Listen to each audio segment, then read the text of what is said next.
Hello, and welcome to Small Biz Catalyst. I am your host, Ayisat. Join me as we explore ways that we as small business owners can pay ourselves a growing six-figure salary without pulling out our hair. Whether you're a small business owner or an economic development professional, this show is for you. Let's explore together. And if you listen to the end, I will share some grants that might be beneficial to your business. Have you always wondered how you can increase your revenue by hiring interns or virtual assistants? Do you really think that, interns can't really help you raise your revenue? Today, I'm going to share 5 strategic moves you need to make in order to increase your revenue by hiring interns or virtual assistants. Let's dive in.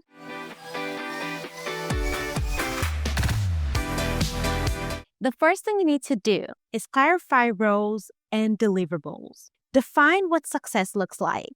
Define the task, the time it might take to do it, the tools that are needed, and also prepare a job description outlining responsibilities and growth opportunities.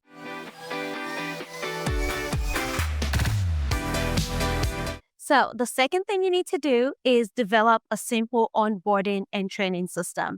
Our onboarding and training system have remained consistent for the last 5 years. In fact, we have it laid down. The agenda doesn't change, and I don't foresee it changing unless there's a drastic need to do so. We really keep it very simple. I do my onboarding live, and I prefer to do that. And get this, it's virtual. It's live, but virtual. But you can choose to record a brief explainer video if you want to and send that ahead of time before the start date. You can also share access to essential tools and walkthroughs for tasks, and you can provide checklists. So for us, what I do is, because my agenda is already laid out and it doesn't change, the name may change. So on our first day, and during our onboarding, we actually highlight and share all the folders where all the tools they would need will be housed. We give them access to their emails and then access to our tools all on the same day. We go through a step-by-step agenda that they have access to, and then we share our very first expectation for that week. So we tell them exactly what they're doing. We share the tools and resources they need, and we usually start with a very simple task.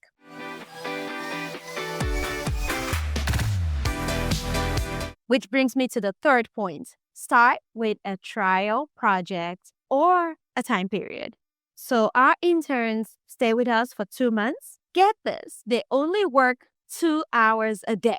Our virtual assistants, of course, work more hours. They work full time. And the process is the same, whether you're working with an intern. And most people tell me, oh my gosh, what could you do in 2 hours a day? If you're very clear on expectations and you're clear in the onboarding and you've kept things simple, believe me, all they're doing in that 2 hours is just delivering what you need. In 2 hours, they're only working on deliverables. You can assign a small, teasable project before committing long term. Evaluate based on communication, reliability, and results. In 5 years, working with high school interns, I haven't had any complaints. And actually, this is the first year that I had one intern who did not complete the internship, but that was due to personal hardship and things that came up midway. But prior to that, he did great. Hello, listener. If you're just joining us, this is Small Biz Catalyst. And I'd like to introduce you to something happening very soon. It's the Texas Entrepreneur Ecosystem Summit. It is the virtual summit, and it's happening on August 27th from 9 a.m. to 11 a.m. Central Time. This summit is all about helping entrepreneurs across Texas grow stronger and more resilient. We've got some great speakers lined up for you, like Ken Malcolmson, who is the president and CEO of the North Dallas Chamber of Commerce, Andy Stoll, the CEO of eShip Alliance, and Akeem Shannon, an investor who you might recognize from Shark Tank. At this summit, we'll be looking into real solutions for real problems entrepreneurs face every day. Things like access to funding, capacity support, workforce solution, and finding the right networks. Great news! This summit is totally free to you. You can join from anywhere, and you should definitely be in that virtual room where a lot will be happening. If you're building something or helping others build something, this is the summit for you. We have our resource partners who will be there, ready and willing to meet you. And we'll have economic development professionals who will be there to share all that's happening in their communities with you. Head over to texasecosystem.org/events to register. I'll see you there. And now, back to the show.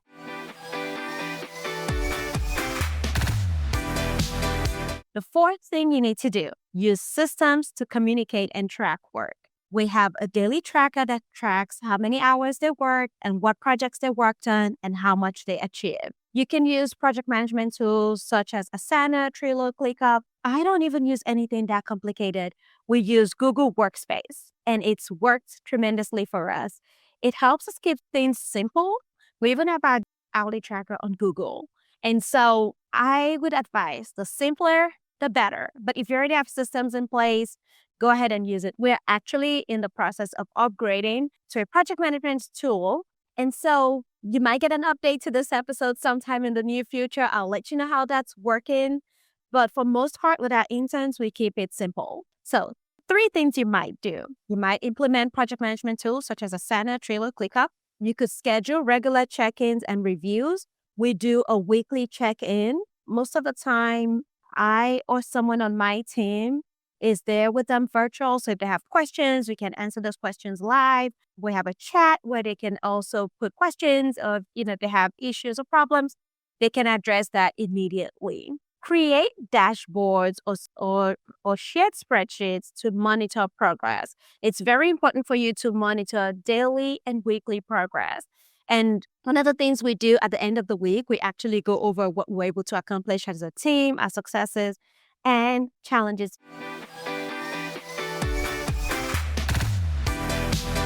Which brings me to the 5th point. Offer feedback, support, and recognition. During our team meetings on the last day of the week, we provide feedback on what we were each able to accomplish during the week. We have shared drives so everybody knows what everybody else is working on. And that sometimes creates some sort of competition. And other times, if people are working on different things, they can see, if somebody needs help, they can bring help in. So provide ongoing feedback and opportunities to learn. Recognize contribution publicly or with incentives. We celebrate anyone who's going above and beyond. We celebrate that. Any successes, we celebrate successes from each individual.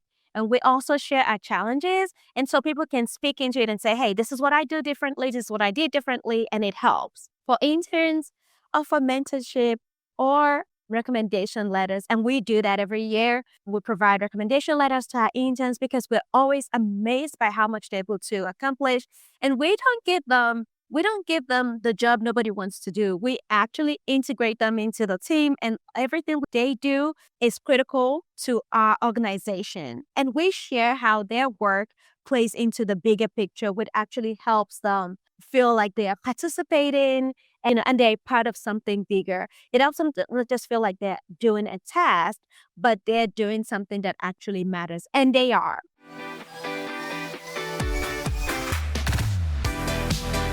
So what are 5 ways you can help your interns and virtual assistants so that they can help you drive revenue? 1, free up time for high-value activities. What do I mean? Outsource time-consuming but necessary tasks. So whether that's your email management or calendar coordination or customer follow-up, this is really a big deal for us. You as a founder can focus on sales, partnerships, and strategic growth when you've outsourced some of your high-value, time-consuming tasks. 2, you can boost market outreach at a lower cost. Your interns and your virtual assistants can help handle social media, newsletter, graphic design, content scheduling, freeing up your budget compared to agencies or full-time hires. I had a conversation with one of our interns today, even though we just completed our program last Friday. And if you're listening to this, it's probably weeks or a month post today. But here's one of the things our intern had asked me, hey, why don't we use a tool to send out mass email? And I explained to him, I said, we personalize our communication. And so that makes it even more personable, and it makes it more tangible to the recipient, whether they know about our organization or not. And so they're not just receiving something from a CRM, they're actually receiving a personalized email from somebody who's willing to respond. And so you might be afraid and say, oh my gosh, I don't want somebody else writing my email. Here's the thing, use tools. All of our emails, all of our communications are already prepared in-house by our team, and they're already curated. So when a virtual assistant or our intern is sending out communication, it's something that we completely wholehearted have curated and we stand behind. So we don't give them the headache of trying to come up with what they're going to do. We actually keep it simple so that they can actually move the needle. So we are doing the real work.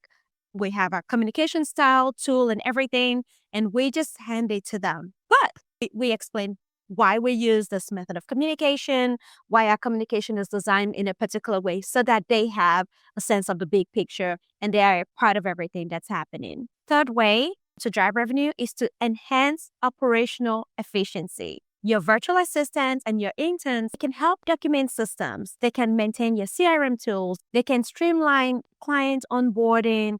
They can improve productivity and client retention.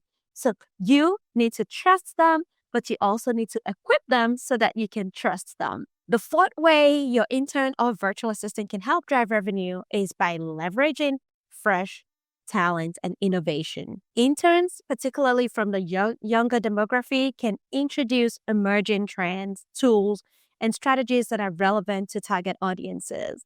I remember one occasion where I was working with ChatGPT and I got stuck and I didn't know what to do. And so I shared it with a team, and it was one of those days we were working together as a team virtually. And one of the interns said, try this, and it worked. So you never know what your interns know that you are not aware of. And so we've all learned and we all collaborate in that space.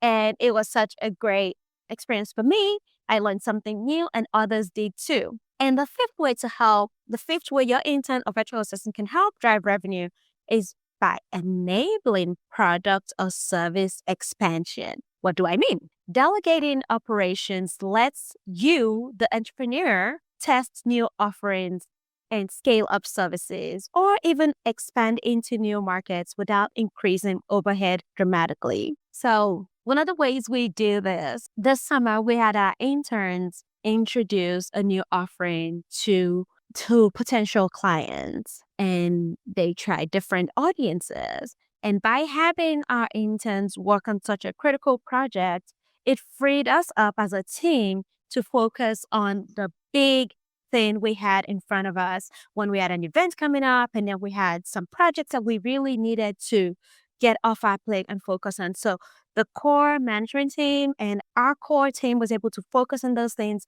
while our interns and our virtual assistants were helping us expand the market. I hope this episode has been super helpful for you. If you've liked what you heard today or what we've posted in the past, please like and subscribe on any platform that you're listening to it. Follow us. You can follow us on Spotify, on Apple or Amazon, or any other podcasting platform. If you're listening on YouTube, please like and share and leave a comment on whatever platform you listen to this. I really appreciate that because it helps us get the word out. It helps more people discover us, and it helps us continue to bring you more relevant programs. Thank you for joining us today.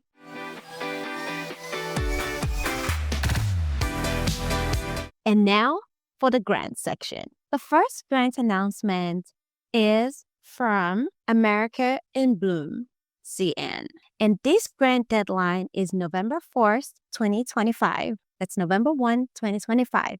The maximum grant amount is $25,000. The grant website is americainbloom.org. That's americainbloom.org.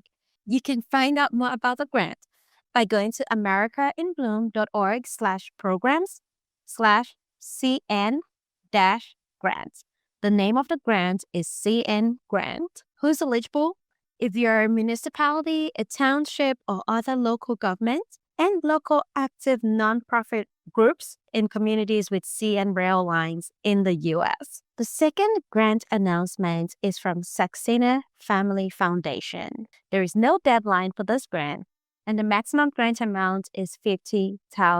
The application link is Saxena, S as in Sam, A, X as in xylophone, ENA foundation.com/guidelines. A little more about this grant. This grant applications can be submitted throughout the year, and they're reviewed by the selection committee as they are received. To be eligible, your organization must be a 501c3. A church or religious organization may be eligible for activities that are non-sectarian and benefit the larger community. The foundation awards grants and supports programs that have a particular focus on STEM, education, and empowering women in the United States and in India. Until next time.